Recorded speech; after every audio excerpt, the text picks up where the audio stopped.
Gate के लिए preparation तो अच्छे से कर ली, लेकिन जब गेट एग्ज़ाम देते हैं तो हमारा स्कोर अच्छा नहीं आता। गेट एग्ज़ाम देने के बाद तो ऐसा लगता है कि एग्ज़ाम बहुत अच्छा गया, पर जब रिजल्ट आता है तो उतने नंबर नहीं आते। These are some doubts that we generally come across. अब इनके रीजंस क्या है? इनके रीज़न ये है कि आप पेपर तो अपने हिसाब से अच्छे से दे के आए, लेकिन कुछ मिस्टेक्स आपने ऐसी कर दी कि आपके नेगेटिव मार्क्स ज़्यादा हो गए। आप पेपर अटेम्प्ट तो किया लेकिन उसको स्ट्रैटेजाइज नहीं किया था पहले, तो ऑल्दो आपको वो 65 क्वेश्चंस में जो अप्लाई होना था वो इन्फॉर्मेशन तो आपके पास थी, पर एक करेक्ट स्ट्रैटेजी ना होने की वजह से आप उसको क्वेश्चंस में अप्लाई नहीं कर पाए। Hello friends, my name is Kritika Mittal. Welcome to the Prep Buddy. Please subscribe to the channel if you have not done already, and do not forget to press the bell icon so that you never miss an update. Today we are going to talk about a very important topic, which is how to attempt GATE paper. जो 3 घंटे matter करते हैं उनमें क्या करें. So let's start.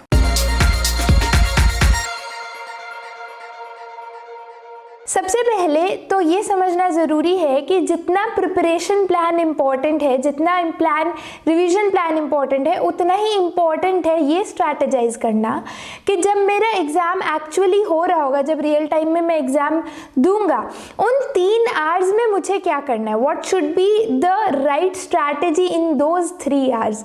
देखिए, in the end आपने कितने भी अच्छे से पढ़ा, कितने अच्छे से रिवाइज किया, क्या टेस्ट दिए, nothing is going to matter.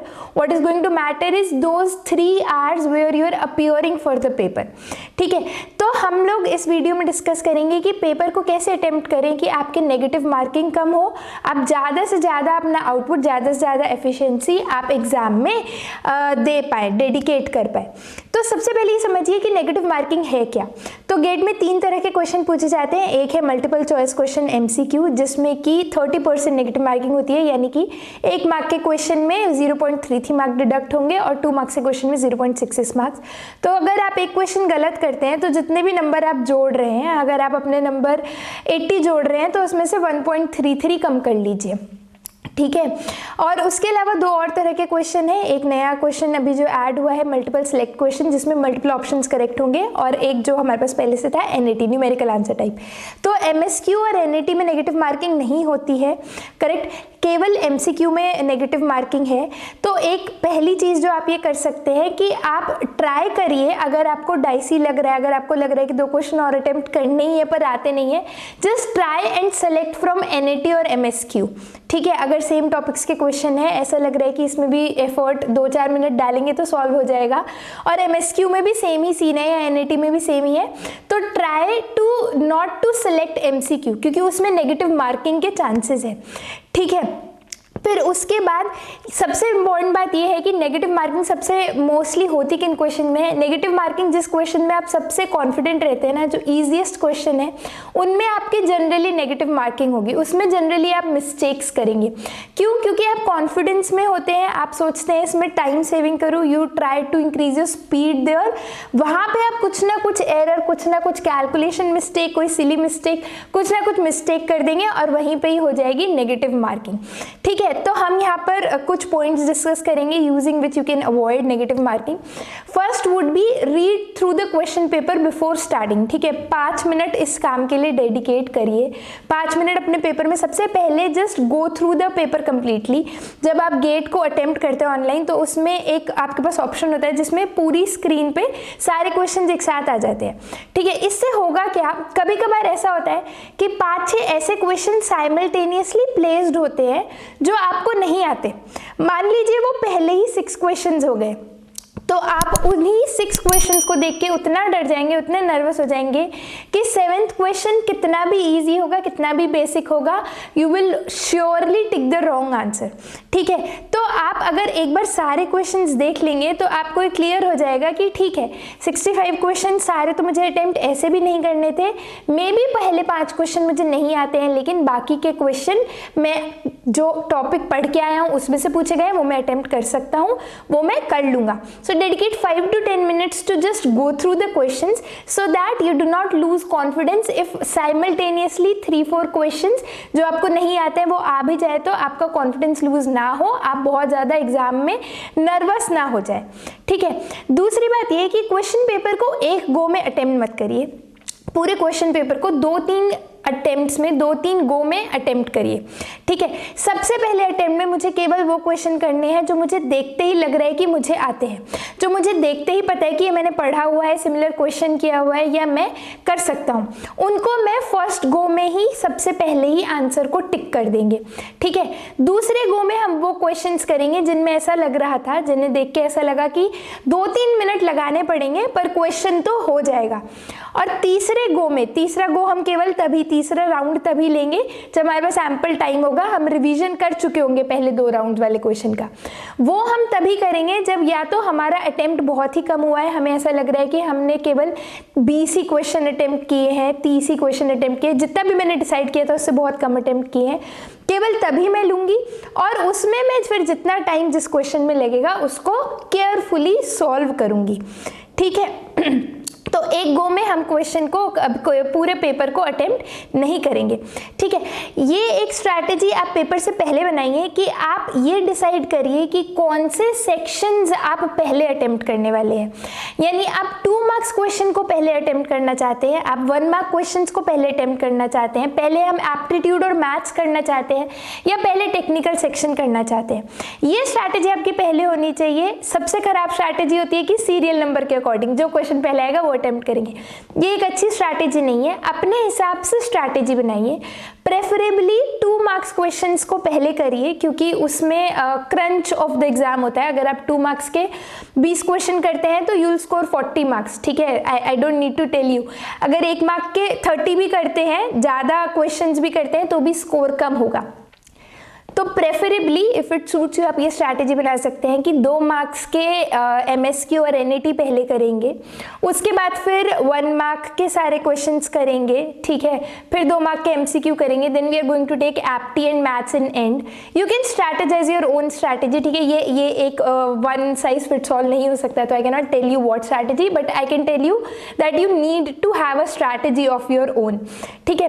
फिर ये नेक्स्ट पॉइंट ये आता है कि you do not need to attempt 100% paper. किसी को भी 100% पेपर 65 क्वेश्चंस अटेम्प्ट करने की ज़रूरत नहीं है। We do not need to attempt all the questions, we need to be very selective, ठीक है।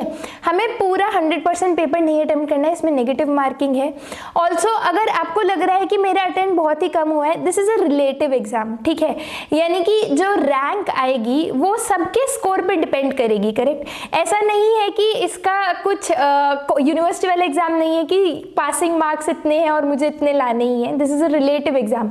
अगर क्वेश्चंस आपको टफ लग रहे हैं, पेपर आपके लिए टफ है, तो वो सभी के लिए टफ है, राइट। तो इसीलिए आपको बहुत ज़्यादा अगर लग रहा है कि टफ है तो बहुत ज़्यादा अटेम्प्ट करने की ज़रूरत नहीं है, उससे आपकी केवल नेगेटिव मार्किंग बढ़ेगी, ठीक है। जितना भी आपसे कंफर्टेबली हो रहा है, जितने में भी आपको श्योरिटी है, उतना ही पेपर को अटेम्प्ट करिए, ठीक है। Then you do not need to have guesses in the exam. कोई एजुकेटेड गेसेस नहीं लेने हैं एग्जाम में, ठीक है। कोई एलिमिनेशन के थ्रू आंसर को टिक नहीं करना है। ये नहीं है कि ऑप्शंस को एलिमिनेट करते गए आंसर को टिक करिए।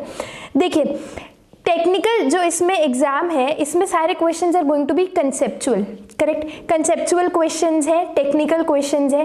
इनमें हम एलिमिनेशन से बहुत ज़्यादा आंसर, आपने एक क्वेश्चन को सॉल्व किया, उसका आंसर या तो आपके पास सही आया या गलत आया, ठीक है। उसमें एलिमिनेशन वगैरह का स्कोप ज़्यादा होता नहीं है। This is a lucrative thing to do, many aspirants do that, कि एंड में अगर टाइम बच जाता है बाई चांस, तो टाइम इनफ रहता है गेट में, तो ऐसा लगता है कि 2-4 क्वेश्चंस को और अटेम्प्ट कर देते हैं। वो नहीं करना है, कोई एलिमिनेशन से या गेसेस से नहीं क्वेश्चंस को सॉल्व करना है, ठीक है। क्वेश्चंस को भी पढ़िए, ऑप्शंस को भी पढ़िए।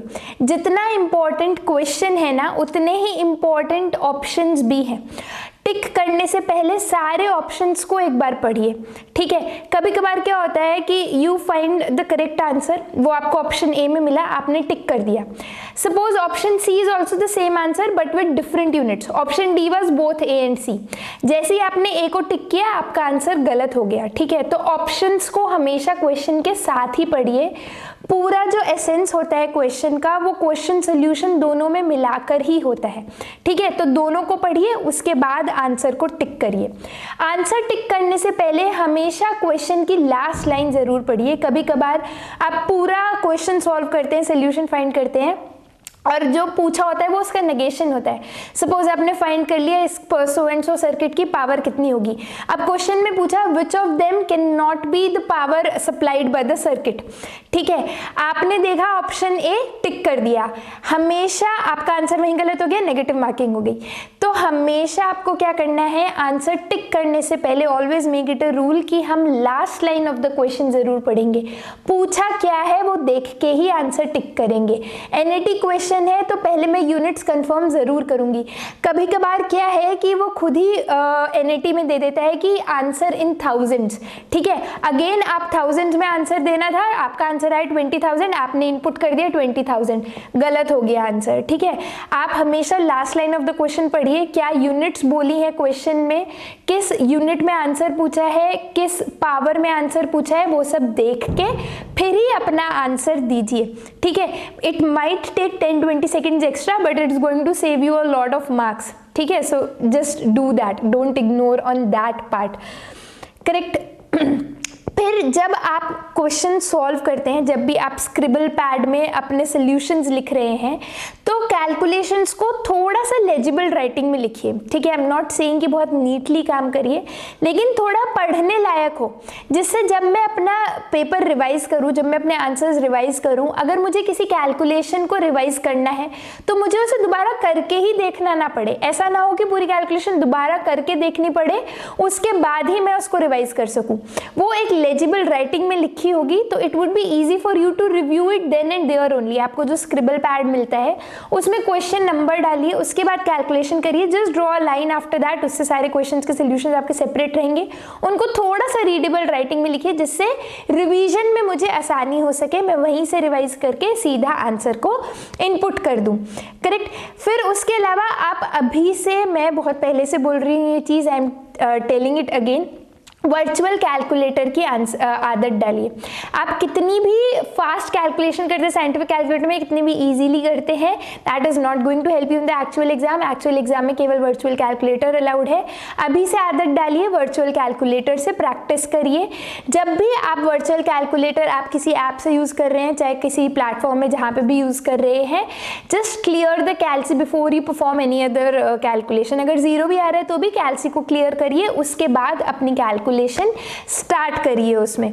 ठीक है, अब इसमें एक चीज जो बहुत हेल्पफुल है, बहुत इंपॉर्टेंट है गेट एग्जाम के लिए, that is your mock test. जो आप फुल सिलेबस टेस्ट लेने वाले, मॉक टेस्ट लेने वाले हैं, that is going to help you a lot in your final exam.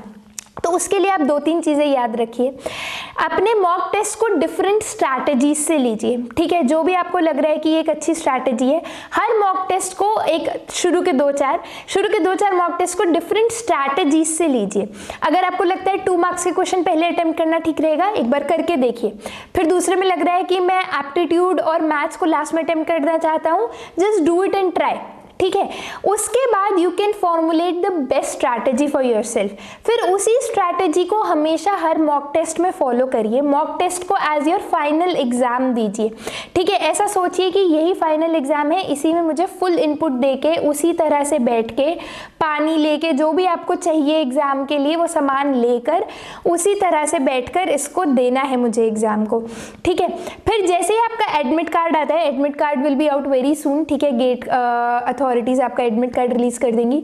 तो एडमिट कार्ड आते ही जिस भी टाइम आपका एग्जाम है, मॉर्निंग सेशन है, आफ्टरनून सेशन है, which ever session it is, make sure कि एक मॉक टेस्ट डेली आप उस टाइम पे जरूर अटेम्प्ट करें। ठीक है, उससे होता क्या है, सपोज अभी आप लोग का रूटीन ऐसा है कि आप उठ ही रहे हैं 10 बजे, ठीक है, and you are taking a mock test daily at 12 PM। ठीक है, अब होगा क्या, आपकी बॉडी जो है, आपके बॉडी में जो क्लॉक है वो इसी तरह से अलाइंड है। अब आप सोचेंगे अचानक से एक दिन 7 बजे उठ के आपकी बॉडी क्लॉक जो है, आपका ब्रेन जो है वो 9 AM एक्टिव हो जाएगा, वैसा नहीं होगा।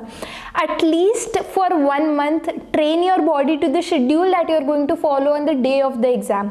ठीक है, अगर मॉर्निंग सेशन है तो अभी से रात को 8 बजे सोना शुरू करिए, सुबह उतने टाइम उठना। कई लोगों की ये कंप्लेंट होती है कि हमें नींद ही नहीं आई एग्ज़ाम से पहले। जब आप रोज़ रोज़ सो रहे हो सुबह 4 बजे तो फिर एक दिन पे नींद नहीं आएगी ना। वो नींद नहीं आई, उससे ब्रेन स्ट्रेस हुआ, ज़्यादा स्ट्रेस इस बात से हो गया कि नींद नहीं आई तो ब्रेन थक गया, तो कैसे काम करेगा। तो ये सब आप अवॉइड कर सकते हैं। Just train your body clock, just train your body to adapt to the schedule that you are going to follow on the day of the exam, correct. और एक चीज़ और जो अभी कोरोना के युग में आप लोग प्रैक्टिस कर सकते हैं, try to attempt mock test with a mask on, ठीक है। ये प्रोबेबिलिटी है कि जब एग्ज़ाम होगा गेट का तो आप लोगों को you would be required to put on a mask, ठीक है।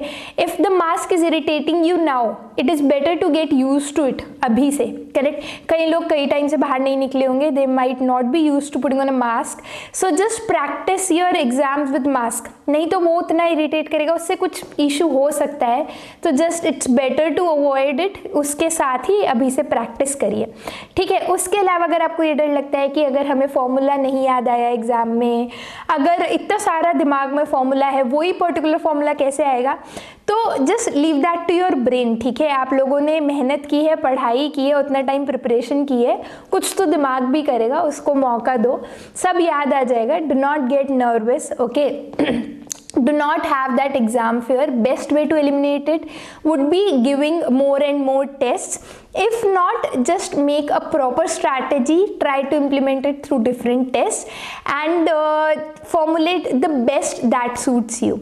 Okay, so thank you so much guys. That's all from my side for today. If you want us to cover any more topics, we'll be more than glad to hear from you in the comment section.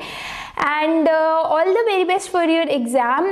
If you like this video, please share it with your friends and do subscribe to the channel. Don't forget to press the bell icon, and thank you so much. Bye bye.